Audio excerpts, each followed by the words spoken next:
Good morning all of you.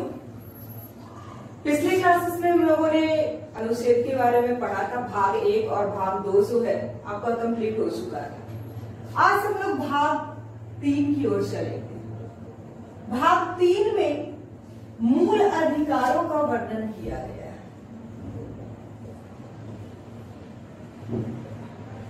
ये आपके अनुच्छेद 12 से लेकर 35 तक जो सेक्शन, ठीक है, और इन 6 सेक्शन को समता, स्वतंत्रता, शोषण,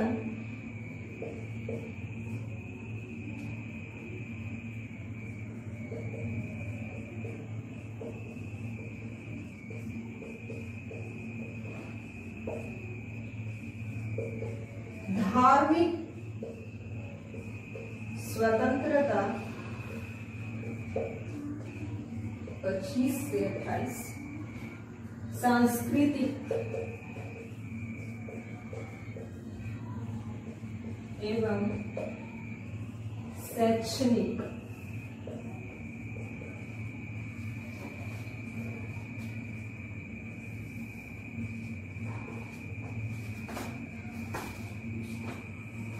संवैधानिक उपचारों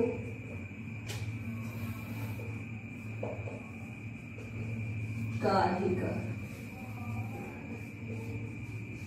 ये है आपका 32 से 35।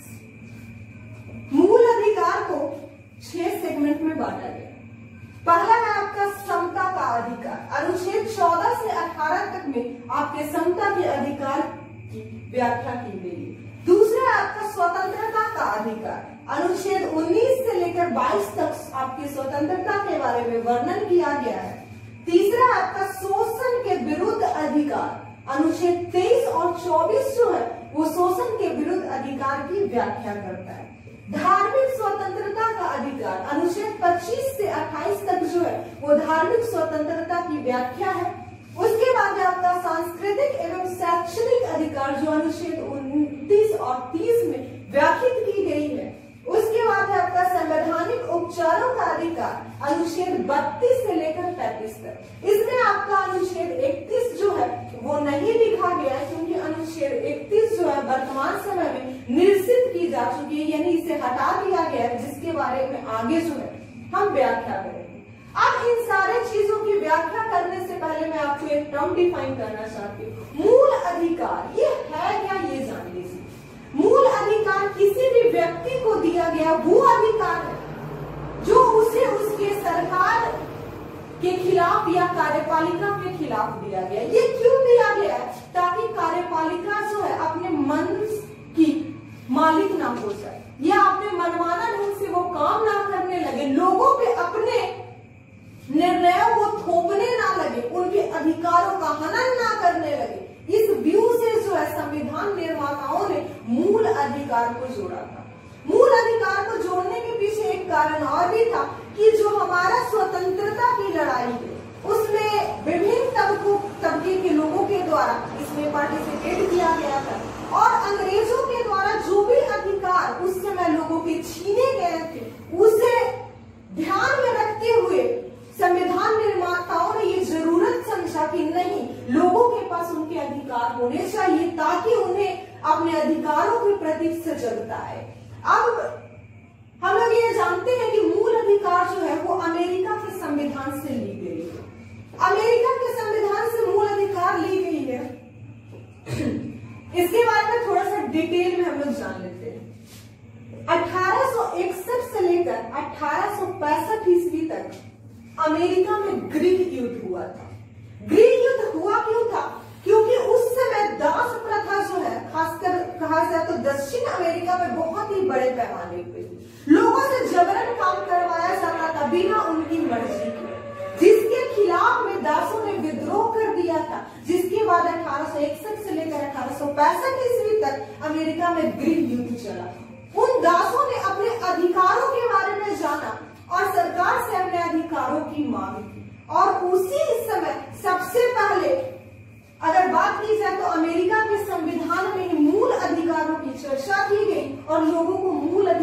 प्रोवाइड किया गया।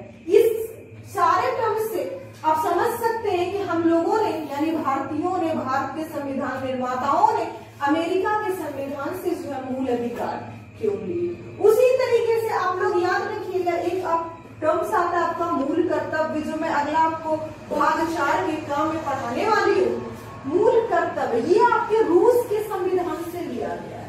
अब रूस के संविधान से कैसे लिया गया, इस चीज को याद रखने के लिए एक टर्म्स याद रखिएगा। जब 1917 में रूस में क्रांति हुई थी, तो क्रांति के बाद एक बहुत बड़ा परिवर्तन हुआ, जो आमतौर पे लोगों के बीच में इस बात की चर्चा नहीं होती है। हुआ ये था कि 1917 में रूसी क्रांति के बाद वहां पे जब स्थितियां समान हुई, तो जो किसान तबके के लोग थे या जो और भी लोग थे जो विभिन्न प्रकार के काम करते थे, वो उनके उत्पादन से अधिक जो भी अनाज हो या जो भी वस्तुएं होती थी वो अपने लिए रख लेते थे, अपने खाने पीने के लिए, अपने जीविका को चलाने के लिए, और उसके बाद उन सारे वस्तुओं को सरकार को वो दे देते थे। वो ऐसा इसलिए करते थे ताकि सरकार जो है उन वस्तुओं को बेचकर या अपने पास रखकर अपने देश की स्थिति को मजबूत बना सके। यानी एक तरीके से जहां हम अमेरिका की बात करते हैं तो वहां के लोगों ने विद्रोह इसलिए किया था क्योंकि उनको अधिकारों का हनन हो रहा था। दूसरी तरफ अगर हम रूस की बात करते हैं तो वहां के लोगों ने वहां जो अतिरिक्त उनका उत्पादन होता था, उन्होंने अपनी स्वेच्छा से अपना कर्तव्य समझ करके अपनी सरकार को डोनेट किया ताकि उनके देश की अभिवृद्धि हो। इस तरीके से आप याद रख सकते हैं कि रूस से जो है हमने मूल कर्तव्य क्यों लिया, क्योंकि वहां के लोग कर्तव्य के प्रति सजग थे। और अगर हम अमेरिका की बात करते हैं तो वहां के लोग अपने अधिकारों के प्रति सजग थे, इसलिए मूल अधिकार जो है आपका अमेरिका से और मूल कर्तव्य जो है वो रूस से लिया गया है। इसमें सबसे पहला अनुच्छेद है आपका अनुच्छेद 12। अनुच्छेद 12 में राज्य की परिभाषा दी गई है। अब ये राज्य की परिभाषा कहने का मतलब क्या है? क्या हमारे राज्य जहां पे हम रहते हैं उसकी परिभाषा दी गई? तो ऐसा बिल्कुल भी नहीं। राज्य की परिभाषा कहने का मतलब है आपका केंद्र सरकार, आपकी राज्य सरकार, आपके राज्य के अधीन काम करने वाले कोई भी पदाधिकारी या फिर कोई भी सरकारी कर्मचारी का जो काम करने का जगह होता है या जो कर्मचारी काम करते हैं उनके बारे में डिटेल जो है वो राज्य परिभाषित करता है। कहने का मतलब क्या है कि अनुच्छेद 12 ये कहता है कि आपका जो मूल अधिकार है वो राज्यों के विरुद्ध आपको दी गई है। यानी जो आपका केंद्र सरकार, राज्य सरकार या छोटे से लेकर बड़े से लेकर छोटे तक कोई भी पदाधिकारी उसके विरुद्ध आपको ये अधिकार दी गई।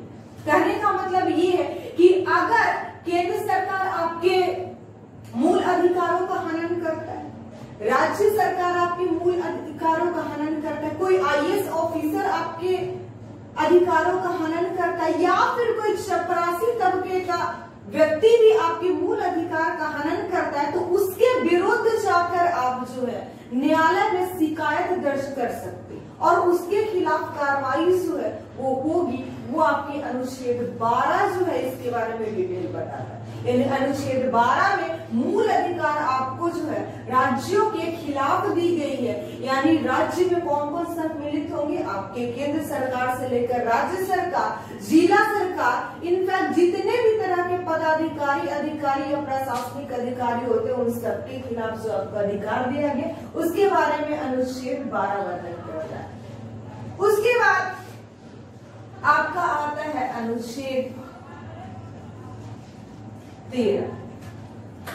अनुच्छेद 13 में ये कहा गया है कि कोई ऐसा कानून जो राज्य सरकार, केंद्र सरकार बनाती है और अगर वो आपके मूल अधिकार को कम करता है या फिर उसे निर्बंधित करता है यानी हटा देता है या उसे खत्म कर देता है, वैसे कानून को जाएगा, वैसे कानून को शून्य माना जाएगा। कहने का क्या मतलब है ये जानिए। अनुच्छेद 13 के तहत आपको ये प्रिविलेज दी गई है कि कोई भी कानून अगर सरकार बना देती है वो आपके मूल अधिकार को बाधित करता है, तो न्यायालय को ये अधिकार होगा कि वो ऐसे कानून को निरस्त कर दे, यानी हटा दे, उसे शून्य घोषित कर दे।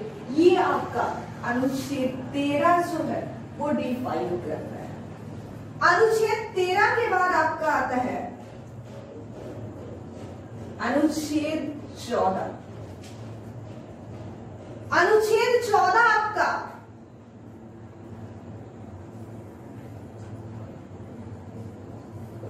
विधि के समक्ष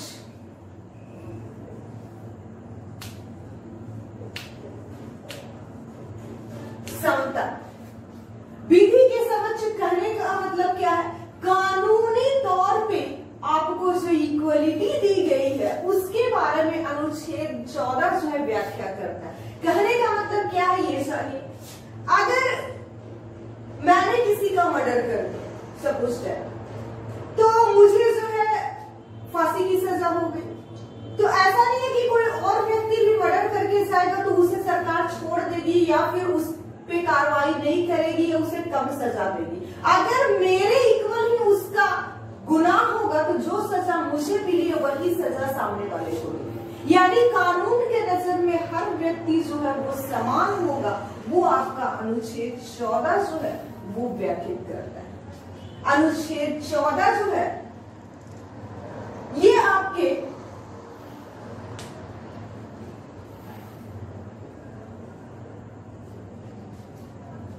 समता का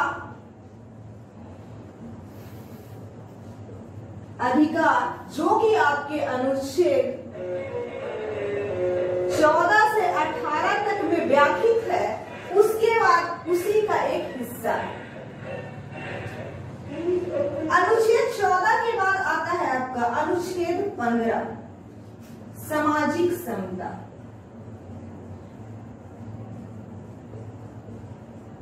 सामाजिक समता कहने का क्या मतलब है? किसी भी व्यक्ति को उसके जन्म, लिंग, वर्ण, कार्य क्षेत्र, जन्म क्षेत्र आदि के आधार पे उसके साथ कोई भी विभेद नहीं कर सकता। ये है आपका सामाजिक समता। कहने का मतलब है कि अगर मैं जिस शहर में या मैं जिस गांव में रह रही हूँ, उसी गांव में अगर कोई और व्यक्ति रह रहा है तो हम उसे जन्म के आधार पे या कहीं और से वो आकर के हमारे हमारे गांव में बसा है, तो किसी अन्य क्षेत्र से बिलोंग करने की वजह से या फिर वो लड़का या लड़की है, इस आधार पर विभेद करके हम उसके साथ किसी भी तरह का सामाजिक भेदभाव नहीं कर सकते। यानी समाज में जो इक्वलिटी की बात करता है वो आपका अनुच्छेद 15 है। उसके बाद आता है आपका अनुच्छेद 16 लोक नियोजन में समता।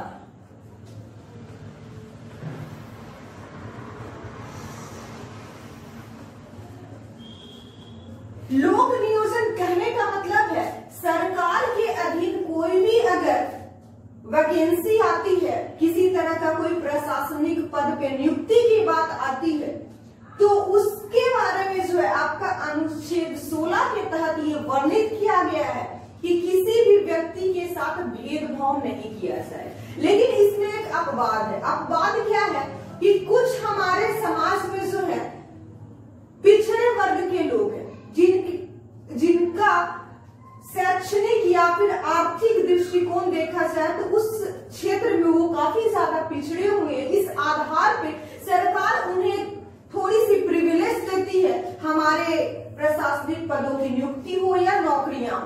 इस अपवाद को अगर छोड़ दिया जाए तो जितनी तरह की वैकेंसी आती है या फिर सरकारी पदों पर नियुक्तियां होती है, उसमें हर व्यक्ति को समान रूप से अधिकार है कि उस पद के लिए वो आवेदन कर सकता है। जैसे कि मैं एक एग्जांपल लेती हूँ, कोई वैकेंसी आया, जैसे रेलवे का भी एनटीपीसी का वैकेंसी आया था, तो उसमें क्या था कि आप जो है एक विशेष योग्यता रखते हो, यानी क्वालिफिकेशन है आपका, आप किसी विशेष एज को अगर लेते हो कि नहीं, इस एज का अगर आप आप पोस्ट हुई है तो आप उस फॉर्म को भर सकते हो। ऐसा नहीं लिखा था फॉर्म में क्या कि आप फलना जाति के हो तब भर सकते हो और फलना संप्रदाय के हो तब भर सकते हो, आप किसी विशेष क्षेत्र से बिलोंग करते हो तब भर सकते हो।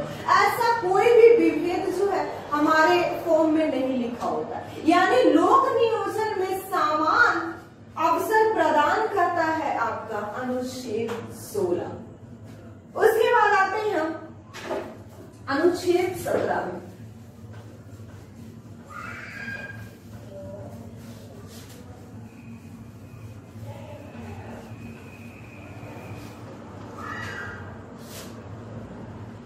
अनुच्छेद 17 अस्पृश्यता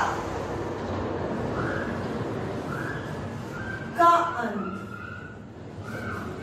आप लोगों ने शायद पढ़ा होगा कि गांधी जी ने छुआछूत को खत्म करने के लिए समाज से अछूतो उद्धार आंदोलन चलाया। उस समय गांधी जी का ये मोटो था कि हमारे देश में जो अगड़ा पिछड़ा अछूत जातियां इस तरीके का जो भेदभाव है हमारे समाज में उसे खत्म किया जाना चाहिए। इसी को ध्यान में रखकर जब हमारे संविधान निर्माताओं ने संविधान का निर्माण किया तो उनके बाद जहन में ये बात थी कि इसके विरुद्ध भी यानी अस्पृश्यता के विरुद्ध भी एक कानून बनाया जाना चाहिए ताकि किसी भी व्यक्ति के साथ किसी तरह का कोई भेदभाव ना हो। इसीलिए अनुच्छेद 17 के तहत अस्पृश्यता का अंत कर दिया गया। यानी अब हम किसी भी व्यक्ति के साथ इस तरीके का व्यवहार करते हैं तो सरकार हमें जो है वो सजा दे सकती है अनुच्छेद 17 के उल्लंघन के आरोप में। उसके बाद आता है आपका अनुच्छेद 18 उपाधियों का अंत। अब ये क्या है? उपाधि कहने का मतलब क्या? अगर हम मध्यकालीन की बात करें या उसके बाद आधुनिक की भी बात करते हैं तो पहले कोई भी व्यक्ति किसी को कोई उपाधि दे देता था।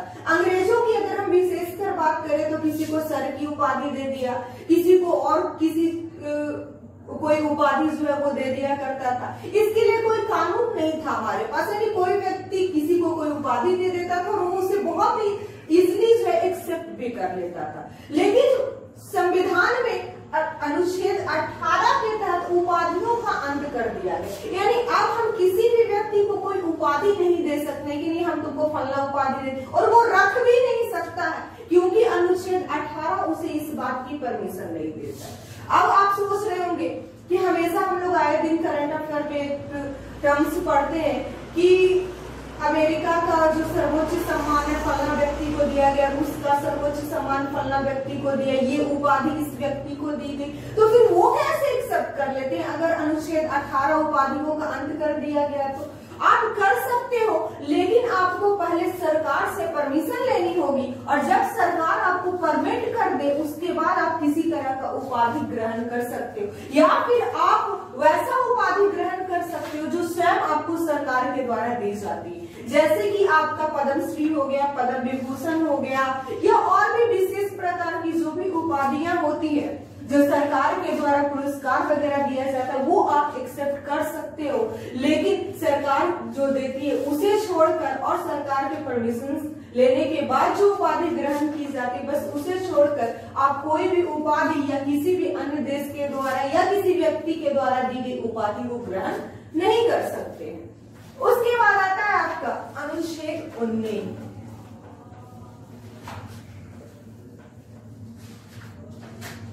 अनुच्छेद 19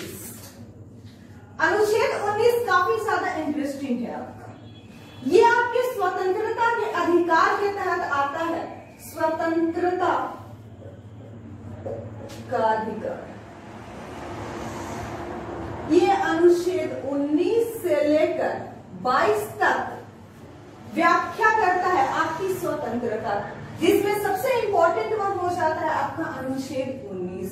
अनुच्छेद 19 में 6 प्रकार की स्वतंत्रता जो है हम लोगों को दी गई है, जिसमें पहला है आपका वाक की स्वतंत्रता, दूसरा है आपका शांतिपूर्ण सम्मेलन की स्वतंत्रता। तीसरा है आपका संघ या समुदाय बनाने की स्वतंत्रता।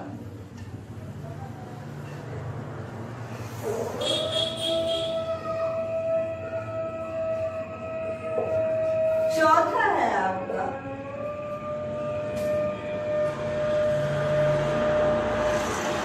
अबाध रूप से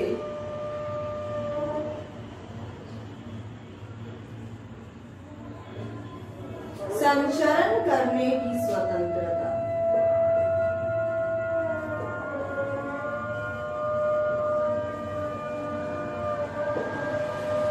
पांचवा है आपका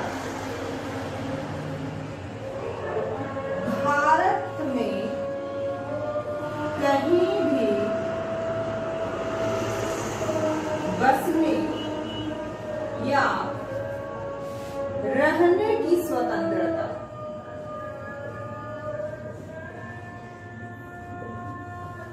छठा है आपकी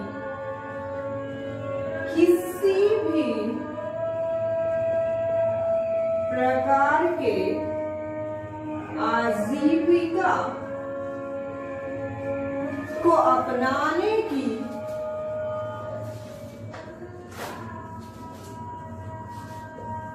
स्वतंत्रता।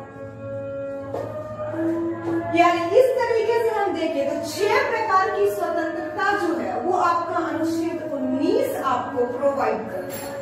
पहला आपकी वाक्य की स्वतंत्रता यानी बोलने की स्वतंत्रता। अभी कल के न्यूज में जो है आप लोगों ने देखा होगा तो सुधीर चौधरी के ऊपर जो है ये आरोप लगाया गया कि उन्हें कुछ ऐसी बातें नहीं बोलनी चाहिए थी जो उन्होंने। तो अनुच्छेद 19 अगर हम देखते हैं तो इस तरीके से सुधीर चौधरी के बोलने पर जो लोगों ने विवाद खड़ा किया है ये उनके अनुच्छेद 19 का हनन करता है। दैट मीन्स व्हाट कि अनुच्छेद 19 वाक्य की स्वतंत्रता या प्रेस की स्वतंत्रता को सुनिश्चित करता है। कहने का मतलब क्या है, सुधीर चौधरी ने जो भी चीजें बोली, जो भी बातें बोली वो प्रेस की स्वतंत्रता के अंतर्गत आता है और उन्हें ये बोलने की परमिशन उनका संविधान देता है जो किसी भी व्यक्ति या किसी भी सरकार के द्वारा छीना नहीं जा सकता। यानी ये एक तरीके से गलत है। उसी प्रकार से अगर हम देखें तो रिपब्लिक टीवी के जो एडिटर एंड चीफ है अर्नब गोस्वामी, उनके ऊपर भी कुछ इसी तरीके का मामला जो है आपका दर्ज किया गया है। यानी इस तरीके से देखा जाए तो जो जिस तरीके से सरकार जो है खासकर अगर राज्य सरकारों की बात करें तो इस तरीके का FIR करके किसी भी प्रेस की स्वतंत्रता को वो बाधित करते हैं जो कि संविधान के खिलाफ है। ऐसा बिल्कुल भी नहीं होना चाहिए। उसके बाद अगला है आपका शांतिपूर्ण सम्मेलन की स्वतंत्रता। ऑब्वियस सी बात है, आप कहीं पे 10 लोग इकट्ठा हो सकते हो, एक दूसरे से बात कर सकते हो, किसी भी मुद्दे पे बात विचार कर सकते हो, एक दूसरे का विचार जान सकते हो। ये आपको जो है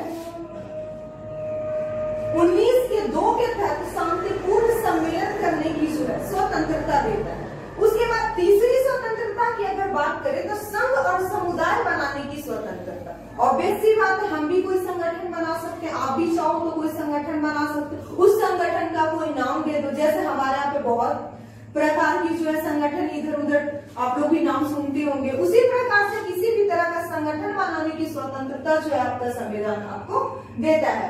अबाध रूप से संचरण करने की स्वतंत्रता। संचरण एक जगह से दूसरे जगह जाना, घूमना, इस बात की स्वतंत्रता जो है आपका अनुच्छेद 19 का 4 देता है। उसके बाद 5वां जो है वो कहीं भी बसने और रहने का। ऑब्वियसली बात है, आप लोग भी देखते होंगे बहुत सारे लोग जो है विभिन्न स्टेट्स में जाकर, राज्य में जाकर वो रहते हैं, वहां पे बस जाते हैं।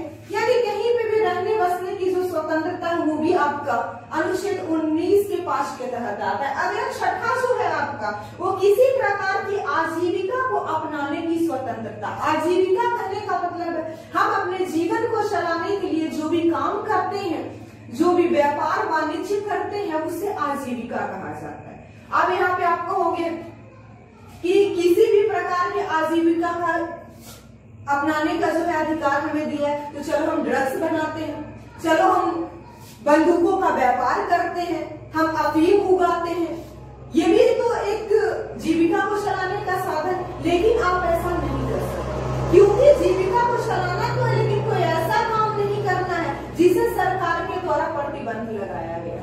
यानी इन चीजों को ध्यान में रखकर ही आप अपने आजीविका का जो संसाधन है उसका प्रयोग कर सकते हैं। अब इसे एक कहानी के माध्यम से याद रखने के लिए जो है वो हम समझते हैं। सबसे पहली बात यहाँ पे आती है वाक्य की स्वतंत्रता।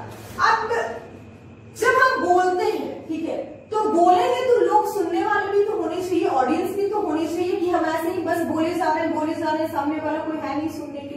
तो जब हम बोलते हैं तो सुनने के लिए एक सम्मेलन होना चाहिए, यानी शांतिपूर्ण सम्मेलन।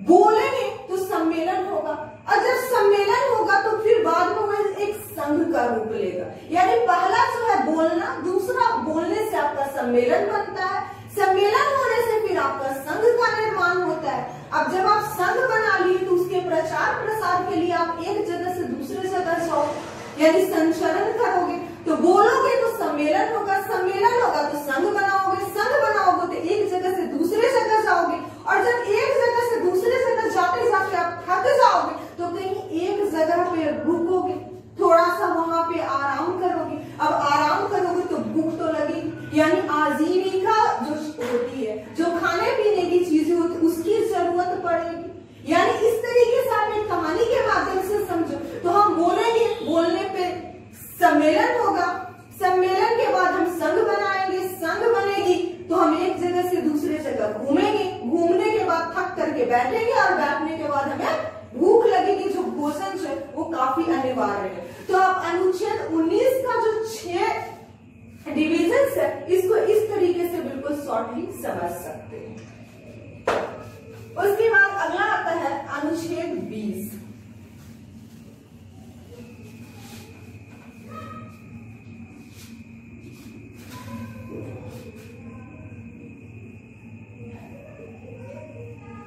अनुच्छेद 20 जो है वो कहता है दोष सिद्धि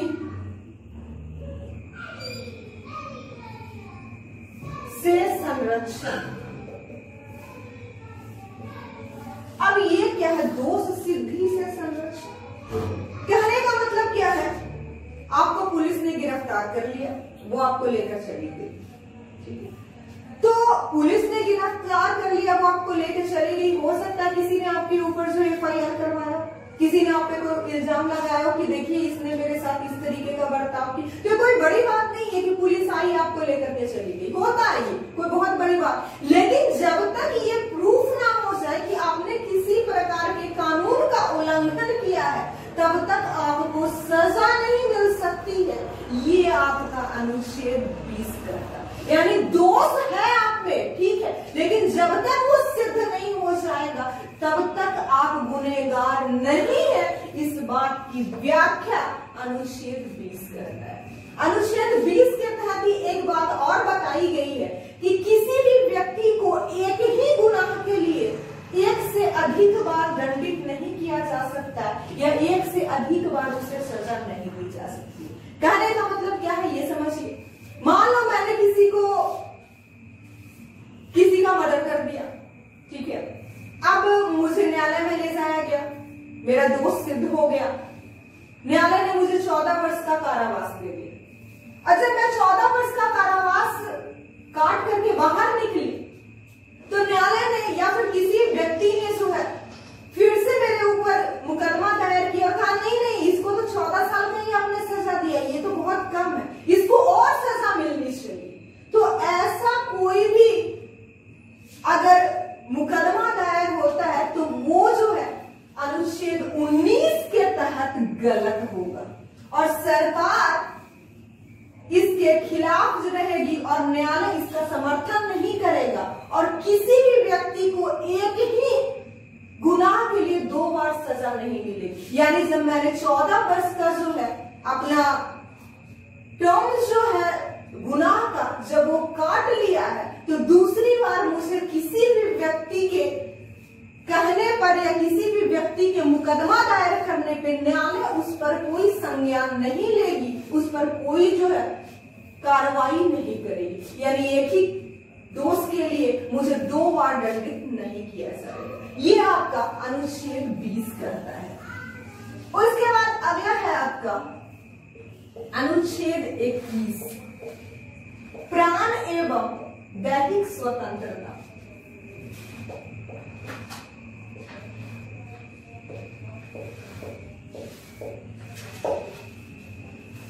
अब ये क्या है?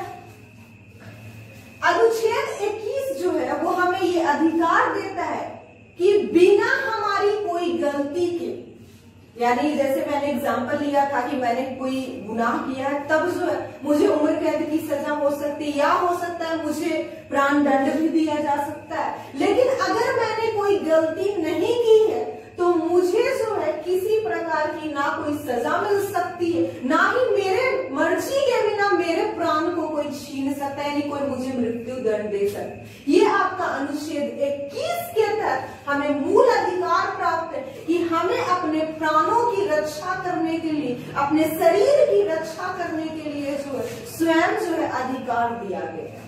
अब आप ये कहोगे कि हमें ठीक है प्राण एवं दैहिक स्वतंत्रता दी गई अनुच्छेद 21 के तहत, तो हम आत्महत्या कर लेंगे, हम खुद फांसी लगा लेंगे या हम खुद को मार डालेंगे, ये तो हमारा अधिकार है। लेकिन ऐसा नहीं है।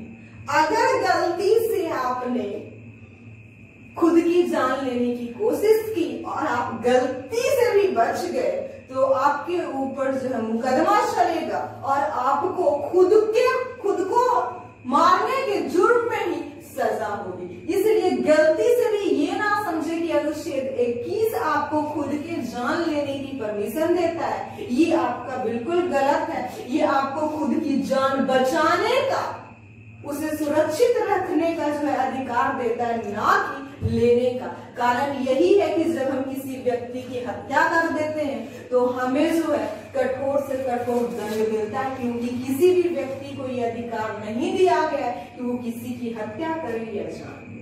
ठीक है, तो ये आपका अनुच्छेद 21 कहता है। अगला है आपका अनुच्छेद 22।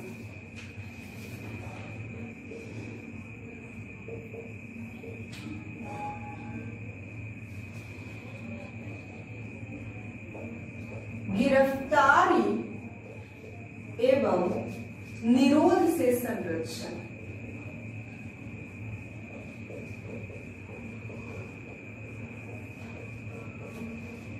अब ये क्या है जानिए, एक नॉर्मल सी बात है, ये हमारा कॉन्स्टिट्यूशन हमें बताता है कि अगर आपको पुलिस ने अरेस्ट कर लिया तो ये आपका मूल अधिकार है कि आप उस पुलिस से या जो पदाधिकारी हैं, जो अधिकारी हैं, जो पद आपको गिरफ्तार किया, आप उनसे ये जाने कि आपको किस आरोप में गिरफ्तार किया गया। पहली बात। दूसरी बात ये कि अगर आपका आप पे जो आरोप है वो सही हो या ना हो, आपको अपने पसंद का वकील रखने का अधिकार जो है आपका अनुच्छेद 22 देता है। उसके बाद आपका दोष सिद्ध जब तक नहीं हो जाता है तब तक आप आरोपी नहीं माने जाओगे। ये भी आपका अनुच्छेद 22 जो है डिफाइन करता है। उसके बाद आपको अगर गिरफ्तार किया गया है तो आपकी गिरफ्तारी के 24 घंटे के भीतर आपको जो नजदीकी मजिस्ट्रेट होगा आपके जिला का, उसके समक्ष जो है प्रस्तुत करना ये अनिवार्य होता है उस अधिकारी के लिए जिसने आपको गिरफ्तार किया। ये आपका अनुच्छेद 22 जो है वो आपको अधिकार देता है। उसके बाद इसमें एक अपवाद है। अपवाद कहने का मतलब क्या है? अगर आपको निवारक निरोध कानून के अंतर्गत गिरफ्तार किया गया है तो जो 24 घंटे के भीतर आपको मजिस्ट्रेट के सामने पेश होने का जो अधिकार था वो छीन लिया जाता है। यानी अब जो है किसी भी समय तक आपको पुलिस हिरासत में रख सकती है बिना कोई सूचना के या बिना मजिस्ट्रेट के सामने पेश किए। अब ये निवारक विरोध कानून क्या होता है इसके बारे में जान लीजिए।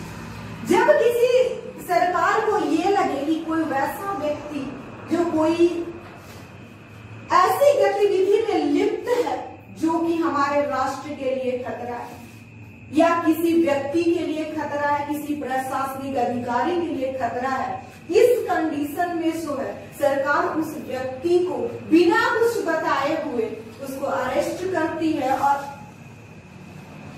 एक अनिश्चित काल के लिए उसे अपने पास रख सकती है। इसका टाइम पीरियड मैक्सिमम जो है आपका 3 महीने का होता है, जिसके अंतर्गत उस व्यक्ति को मजिस्ट्रेट के सामने पेश नहीं किया जाता है और मूल अधिकार वहां पे जो है उसके निलंबित होते हैं। ये आपका है अनुच्छेद 22।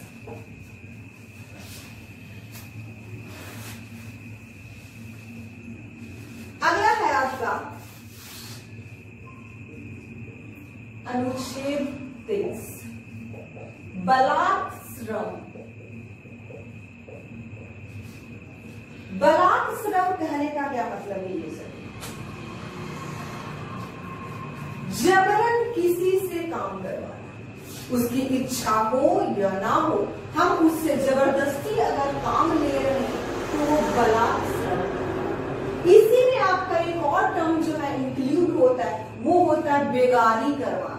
बेगारी मतलब बिना पैसा दिए हुए हम किसी व्यक्ति से अगर काम लेते हैं तो वो आपका जो है अनुच्छेद 23 के तहत प्रतिबंधित है। यानी हम ऐसा नहीं कर सकते, ये कानूनन गलत है। यानी हर व्यक्ति को ये अधिकार है कि वो बिना पैसे का या बिना अपनी मर्जी का किसी के अधीन भी काम ना करे, ये उसके मूल अधिकार में इंक्लूडेड है। ये आपका जो है बलात् श्रम डिफाइन करता है। उसके बाद आता है आपका अनुच्छेद 24 बाल श्रम। कहने का मतलब क्या है? 14 वर्ष से कम आयु के बच्चे से कोई भी काम करवाना गैर कानूनी है। यानी बालकों से जो हम काम लेते हैं वो गलत है। यानी उस बच्चे को अनुच्छेद 24 के तहत ये अधिकार दिया गया है कि उससे किसी भी तरीके का काम ना करवाया जाए। 86वां संविधान संशोधन जब हुआ था उसके अंतर्गत माता पिता से ये कहा गया था कि 6 से 14 वर्ष की आयु के जो बच्चे होते हैं उनसे किसी तरह का कोई काम जो है, खासकर वैसा काम जो जीविका उपार्जन के लिए होता है, वो ना करवाया जाए। ये आपका 86वां संविधान संशोधन के तहत प्रतिबंधित किया गया है। अगला है आपका अनुच्छेद 25 धार्मिक स्वतंत्रता। कहने का क्या मतलब है? अगर मेरा मन है कि आज मैं हिंदू हूं तो कल मैं सिख धर्म को मानूं, उसकी अनुयायी बन जाऊं, परसों मैं क्रिश्चियन धर्म को एक्सेप्ट कर लूं, उसके बाद मन ना हो तो मैं बौद्ध धर्म को एक्सेप्ट कर लूं। यानी मेरी इच्छा होगी कि मैं किस धर्म को एक्सेप्ट करना चाहती हूँ। ये मेरे अंतःकरण पे निर्भर करता है कि मैं किस धर्म को मानूं। मुझे किसी भी धर्म को मानने के लिए कोई भी व्यक्ति या निकाय जो है मुझे बाधित नहीं कर सकता है। ये मेरे अंतःकरण यानी मेरे मन पे निर्भर करता है। ठीक है, ये यानी इस तरह की धार्मिक स्वतंत्रता की बात आपका अनुच्छेद 25 कहता है, जिसके तहत आपको किसी भी धर्म को मानने या अपनाने की स्वतंत्रता जो वो दी गई। उसके बाद आता है आपका अनुच्छेद 26। अब जब आपको अनुच्छेद 25 के तहत स्वतंत्रता दी गई है कि आप किसी भी धर्म को मान सकते हैं, तो उस धर्म के लिए प्रबंध करने का यानी उस धर्म को बढ़ाने के लिए, उसके प्रचार प्रसार करने के लिए, उसके लिए संगठन बनाने के लिए ये अधिकार आपका अनुच्छेद 26 जो है आपको देता है। यानी किसी भी धर्म के अभिवृद्धि के लिए कोई भी कार्य करने का अधिकार जो है वो आपको अनुच्छेद 26 देता है। उसके बाद आता है आपका अनुच्छेद 27। अनुच्छेद 27 ये व्याख्यात करता है कि सरकार या फिर राज्य सरकार किसी भी प्रकार का वैसा कर नहीं लगाएगी जो किसी विशेष धर्म को बढ़ाने के लिए, उससे बढ़ावा देने के लिए या उससे संबंधित किसी चीज के निर्माण करने के लिए हो। यानी अनुच्छेद 27 से डिफाइन करता है कि राज्य या केंद्र सरकार किसी तरह का कोई भी धार्मिक कर जो है किसी व्यक्ति या समाज पे नहीं लगा सकती है। ये आपका अनुच्छेद 27 डिफाइन करता है। क्योंकि हम सब जानते हैं कि भारत एक पंथ निरपेक्ष देश है, यानी हमारे यहाँ पे किसी एक धर्म को नहीं माना जाता है, सभी धर्म को सद्भाव की दृष्टि से देखा जाता है और किसी भी सरकार का अपना कोई विशेष धर्म नहीं हो सकता। इसलिए अनुच्छेद 27 के तहत कोई भी राज्य सरकार कोई भी धार्मिक कर जो है किसी भी व्यक्ति या किसी भी राज्य में नहीं लगा सकती। उसके बाद आता है आपका अनुच्छेद 28। अनुच्छेद 28 से डिफाइन करता है कि राज्य सरकार द्वारा कोई भी धर्म की अभिवृद्धि के लिए पूर्ण रूप से किसी संस्था का निर्माण नहीं किया जाएगा। पूर्ण रूप से अंशतः वो मदद कर सकती है, जैसे कि मदरसे के निर्माण हो या फिर कुछ वैसा हो जिसमें सरकार से कुछ चंदा वगैरह मांगा जाए तो अनुदान के रूप में उसकी सहायता कर सकती, लेकिन पूर्ण रूप से कोई धार्मिक संस्थान की स्थापना करने का अधिकार सरकार को नहीं है। ये आपका अनुच्छेद 28 डिफाइन करता है। यानी सरकार ऐसा नहीं कर सकती और ना ही अनुच्छेद 28 के तहत वो किसी व्यक्ति को बाधित कर सकती है कि आप उस संस्थान में पढ़ो जिसका निर्माण जो है वो सरकार के द्वारा किया गया, या कोई विशेष धर्म की अभिवृद्धि के लिए काम करो या उसे बढ़ाने के लिए काम करो। ये ऐसा कोई भी काम जो अनुच्छेद 28 के तहत सरकारों को करने से प्रतिबंधित करती है। ये है आपका अनुच्छेद 28। अगला आता है आपका अनुच्छेद 29। अनुच्छेद 29 में अल्पसंख्यक, इसमें ये बोला गया कि जो अल्पसंख्यक समुदाय के लोग हैं उन्हें अपनी जाति, अपने धर्म, अपनी संस्कृति, अपने कला को बचाने का अधिकार है। उन्हें उस धर्म, संस्कृति, कला को रखने का या उसकी अभिवृद्धि करने का अधिकार, वो उसी तरीके के समाज में रहने का अधिकार जो है अनुच्छेद 29 उन्हें देता है। कहने का क्या मतलब है, आप लोग हमेशा ये चीज सुनते होंगे कि जो आदिवासी लोग हैं उनकी अलग संस्कृति होती है, उनका भाषा अलग होता है, उनका रहन सहन जो होता है वो अलग होता है, ठीक है। और लगातार जो जंगलों का सफाया हो रहा है जिसकी वजह से उनकी संस्कृति नष्ट हो रही है, उनकी जो भाषा है वो लुप्त हो रही, उनकी जनजातियां लुप्त हो रही, जिसकी वजह से अनुच्छेद 29 जो है उन्हें संरक्षण प्रदान करता है कि उनके भाषा, संस्कृति, कला आदि का जो है उन्हें बरकरार रखने के लिए उन्हें अधिकार देता है आपका अनुच्छेद 29। और उसके बाद आता है आपका अनुच्छेद 30। अनुच्छेद 30 इन्हीं अल्पसंख्यक वर्ग के लोगों को अपने संस्कृति के विकास के लिए, अपनी शिक्षा के विकास के लिए संस्थानों की स्थापना करने का जो अधिकार प्रदान करता है। यानी अनुच्छेद 30 जो है वो अल्पसंख्यक वर्गों को ये अधिकार देता है कि आप अपनी सभ्यता, संस्कृति को बचाए रखने के लिए किसी भी संस्थान का निर्माण करने के पूर्णतः स्वतंत्र है। ये आपका अनुच्छेद 30 जो है वो व्याख्यात करता है। उसके बाद आता है आपका अनुच्छेद 31। ये आपका निरसित है। निरसित करने का मतलब है आपको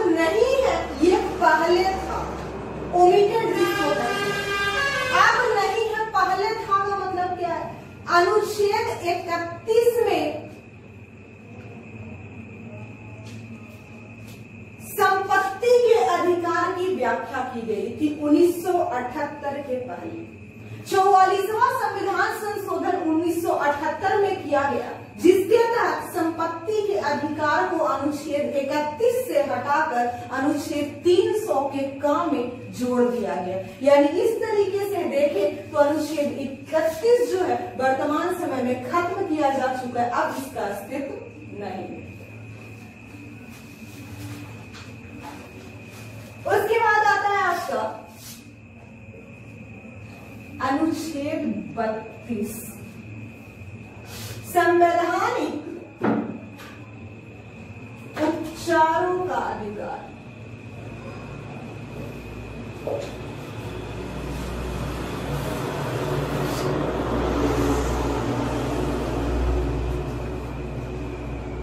इसके तहत 5 प्रकार के अधिकार जो है हमें दिए गए हैं।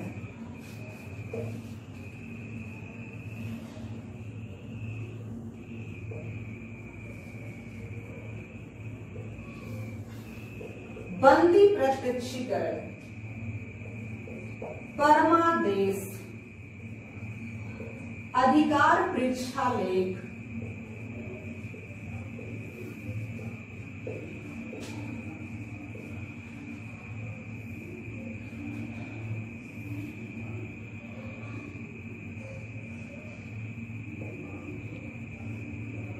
प्रतिषेध और उत्प्रेषण। अब ये क्या है, ये समझिए, ये वो संवैधानिक उपचार है जो आपको न्यायालय के द्वारा परिवर्तित होते हैं, यानी न्यायालय इसे लागू करवाती है। अब ये क्या है वो जानिए। पहला है आपका बंदी प्रत्यक्षीकरण। कहने का क्या मतलब, मैंने अभी थोड़ी देर पहले आप लोगों को बताया था अनुच्छेद 20 में कि अगर किसी व्यक्ति को गिरफ्तार किया जाता तो 24 घंटे के अंदर उसे मजिस्ट्रेट के सामने से उपस्थित करवाना ये उस अधिकारी का कर्तव्य होता है। उसी के तहत आपका बंदी प्रत्यक्षीकरण को लिया गया। बंदी प्रत्यक्षीकरण कहने का मतलब है जिस व्यक्ति को बंदी बनाया गया उसे सशरीर यानी प्रत्यक्ष रूप से 24 घंटे के अंदर मजिस्ट्रेट के सामने पेश किया जाना, ये किसी व्यक्ति के मूल अधिकार को डिनोट करता है। ये आपके बंदी प्रत्यक्षीकरण। अब इसके पीछे थोड़ा सा हम जाना चाहेंगे। 1973 ईस्वी में A.N. रे जो है वो मुख्य न्यायाधीश बने थे।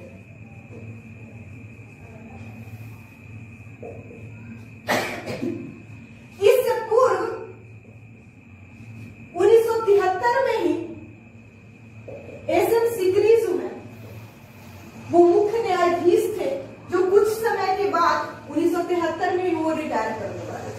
और जब वो रिटायर किए तो A.N. रे जो है मुख्य न्यायाधीश बने। ये इतना आसान नहीं था कि सिकरी जो है रिटायर की और फिर आपका मुख्य न्यायाधीश A.N. रे को बना दिया, ये बहुत इजी नहीं था। हुआ क्या था ये सब, जमींदारी प्रथा को लेकर, केरल में एक जमींदारी प्रथा को लेकर के आपका केशवानंद भारती और भी एक कोपर का जो मामला आता है, इसके बारे में हम डिटेल अगले लेक्चर में इसको कंक्लूड करेंगे। तो उसको लेकर के एक विवाद हुआ था और विवाद में उच्चतम न्यायालय ने 10:1 रेशियो, दैट मीन्स कि 11 जजों की बेंच थी, जिसमें से 10 जजों ने इंदिरा गांधी के खिलाफ में निर्णय सुनाया था और एक व्यक्ति ने इंदिरा गांधी के फेवर में मत दिया था अपना, और ये एक व्यक्ति में A.N. रे थे। आप लोग शायद ये बात जानते होंगे कि जब हमारे यहाँ उच्चतम न्यायालय के मुख्य न्यायाधीशों की नियुक्ति की जाती है तो उसमें वरिष्ठतम का जो नियम है उसे पालन किया जाता है। वरिष्ठतम का नियम कहने का मतलब क्या है कि मान लो कि मैं सबसे सुपर सीनियर हूं, मैं अभी मुख्य न्यायाधीश हूं, और जब मैं पदच्युत होंगी, मैं हट जाऊंगी, तो मेरे बाद जो मोस्ट सीनियर होंगे वो पद पर जो है बैठेंगे। निवृत्ति हो गया।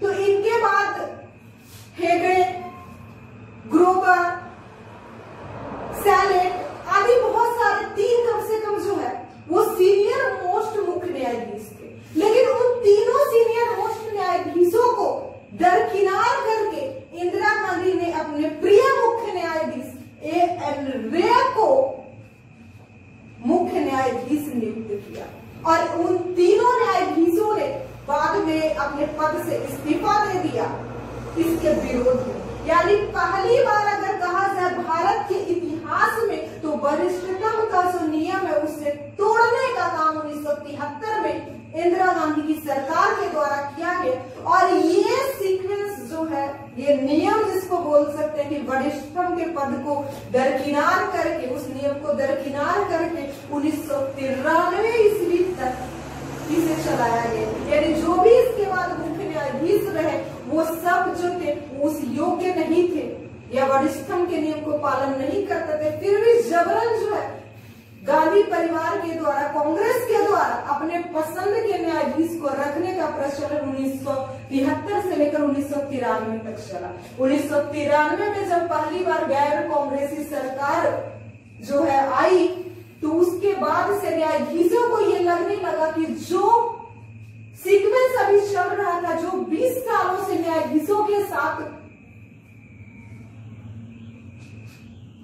गलतियां की जा रही थी, उनके वरिष्ठतम के नियम को तोड़ा जा रहा था, वो गलत है। और उसके बाद 1993 से फिर से चीजें नॉर्मल होने लगी। यानी कह सकते हैं जो पद्धति या जो नियम इंदिरा गांधी के द्वारा बनाया गया था वो राजीव गांधी तक चला 1991 तक। उसके बाद 1993 में यह नियम बदल दिया गया और फिर से वरिष्ठतम का जो नियम था उसे फॉलो किया जाने लगा, जो आज तक चल रहा है। है आपका परमादेश। परमादेश कहने का क्या मतलब है? वो आदेश जो न्यायालय किसी भी अन्य न्यायालय, अपने निकटतम न्यायालय या अधीनस्थ न्यायालय या फिर किसी भी अधिकारी को देता है जो अपने कर्तव्यों का निर्वाह नहीं करता है।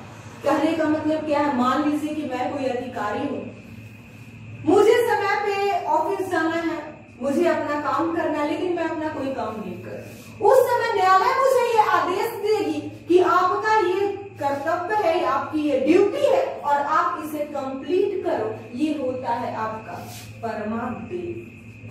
उसके बाद है अधिकार प्रेक्षालेख। इसके ये जो जितने भी यहाँ पे शब्द लिखे हैं इन्हें तोड़ने की कोशिश कीजिए, क्योंकि जब आप इसे तोड़ेंगे तो खुद इसका डेफिनेशन जो है वो आपके सामने आ जाएगा।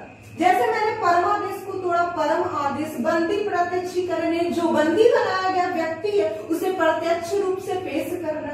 और थर्ड वन आपका है अधिकार प्रेक्षालेख। अधिकार प्रेक्षालेख कहने का मतलब किस अधिकार से आप कोई काम करते हैं उसके बारे में न्यायालय जब अपने किसी अधीनस्थ व्यक्ति या अधिकारी से पूछता है कि आप जो भी काम कर रहे हैं वो किस अधिकार से कर रहे हैं, और अगर न्यायालय उसके जवाब से संतुष्ट नहीं होती है तो वो उस अधिकारी को वो काम करने से रोक देती है। जैसे कि मैं किसी अधिकारी पद पे हूं, मान लो मैं डीएम हूं, मैं कोई काम कर रही हूं लेकिन वो काम मेरे अधिकार क्षेत्र से बाहर है। मैं डीएम हूं मान लो, मैं सचिव का काम कर रही हूं, तो उस समय क्या होगा? न्यायालय हमसे पूछेगा कि हाँ आप इस पद के लिए या इस काम के लिए क्या अधिकृत है, आपकी ये ड्यूटी है करने के लिए। और अगर मैं उसे सेटिस्फाइड जवाब दे देती हूँ तब ठीक है, और अगर वो संतुष्ट नहीं होता मेरे जवाब से तो मुझे वो कार्य करने नहीं दिया जाएगा। ये है आपका परमादेश। उसके बाद है प्रतिषेध। प्रतिषेध मतलब होता है मना कर देना, नहीं करने देना। ये है आपका प्रतिषेध, प्रोहिबिटेड, मना कर देना। अब ये किसे मना किया जाएगा? जो उच्चतम न्यायालय होगा वो अपने अधीनस्थ या उच्च न्यायालय को, उच्च न्यायालय से कोई भी मुकदमे को लेकर के उस पर पूछेगा कि हाँ आप जो मुकदमा चला रहे हैं अपने आप, उसकी पोजीशन क्या है या फिर उसमें क्या बातें हैं नहीं है। उसके बाद अगर न्यायालय चाहे तो उस मुकदमे को डायरेक्ट अपने यहाँ, यानी अगर उच्चतम न्यायालय की बात करें तो उच्च न्यायालय का डायरेक्ट मुकदमा वो सुप्रीम कोर्ट अपने पास मंगवा सकती। यानी कोई मुकदमा मान लीजिए कि अधीनस्थ न्यायालय में चल रहा हो तो उसे उच्च न्यायालय जो है अपने पास मंगवा सकती। इस तरीके से दूसरे मुकदमे की जो कार्रवाई होती है निचले मुकदमे की, वो अपने पास बुलाने का अधिकार जो है वो प्रतिषेध के तहत न्यायालय को दिया गया है। उसके बाद उत्प्रेषण भी इसी से मिलता जुलता है। बिल्कुल उत्प्रेषण जो है ये कहता है कि अगर आपने कोई मुकदमा चलाया, अधीनस्थ न्यायालय ने अगर कोई मुकदमा चलाया है, उसका निर्णय उसने सुना दिया है कि फलना व्यक्ति को मैंने 10 साल का, मान लो उच्च न्यायालय में कोई केस आया, उसने किसी व्यक्ति को 10 साल की सजा सुना दी।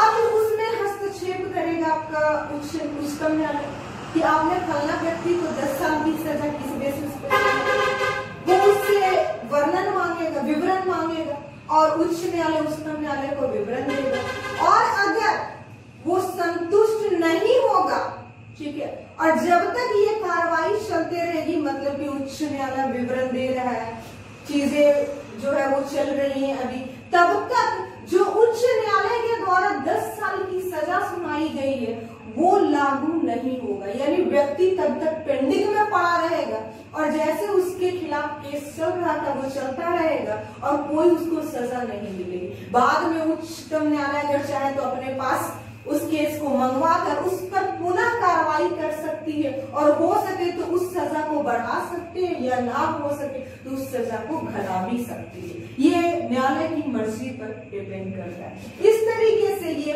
5 जो है टर्म्स मैंने आपके सामने डिफाइन किया। अगला है आपका अनुच्छेद 33।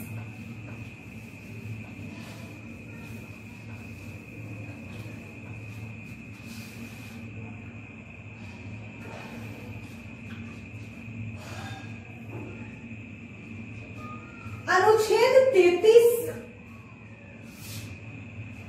आपके सैन्य अधिकारियों यानी जो हमारे सशस्त्र बल होते हैं उनके मूल अधिकारों को निर्बंधित करने संबंधी अधिकार जो है संसद को देती है। यानी जो हमारे सशस्त्र बल है उन्हें वो सारे मूल अधिकार प्राप्त नहीं होते हैं जो कि कोई आम नागरिक को प्राप्त होता है। जैसे कि अब हमारे पास मूल अधिकार है किसी भी जगह पे कुछ भी बोलने का, ठीक है, तो अब अगर यही अधिकार आप सशस्त्र बल को दे देते हो पूर्ण रूप से, तो कोई भी सशस्त्र बल आम पब्लिक में आकर के सारा भेद खोल सकता है अगर आप ये अधिकार देते हो, या फिर कोई और अधिकार जो कि पब्लिक सेफ्टी के लिए सही ना हो, अपने देश की आंतरिक सुरक्षा के लिए सही ना हो, या खुफिया एजेंसियों के द्वारा जो है किसी तरह का कोई ऐसी बात बोल दी जाए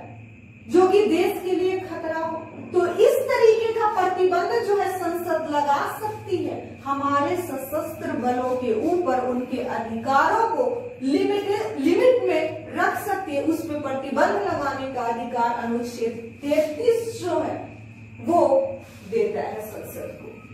उसके बाद आता है आपका अनुच्छेद 34।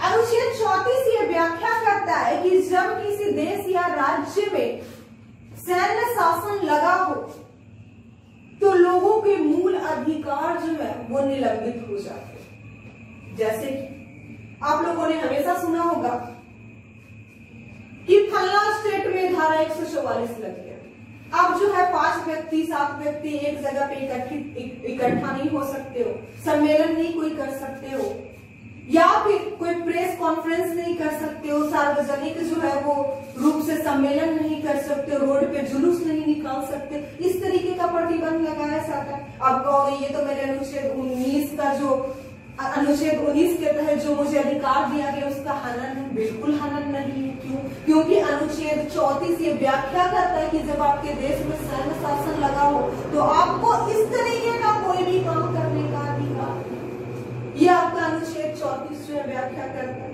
जिसकी वजह से आप इस तरीके का यानी सम्मेलन करने का, जुलूस निकालने का, साथ एक जगह पे ढेर सारे लोगों को खड़ा होने का या बात करने का जो है परमिशन नहीं होता। ये आपका अनुच्छेद 34 बोलता है। उसके बाद है आपका अनुच्छेद 35। अनुच्छेद 35 में संसद को ये अधिकार दिया गया है कि वो मूल अधिकार को लागू करने या उसे प्रभाव में लाने के लिए काम कर सकती है। यानी हमारे मूल अधिकार को जो है लागू करवाने का काम संसद जो है कर सकती है। इस बात की व्याख्या आपके अनुच्छेद 35 में की गई है। यानी इस तरीके से हमने मूल अधिकार का अनुच्छेद 12 से लेकर 35 तक टोटल को डिफाइन कर दिया है।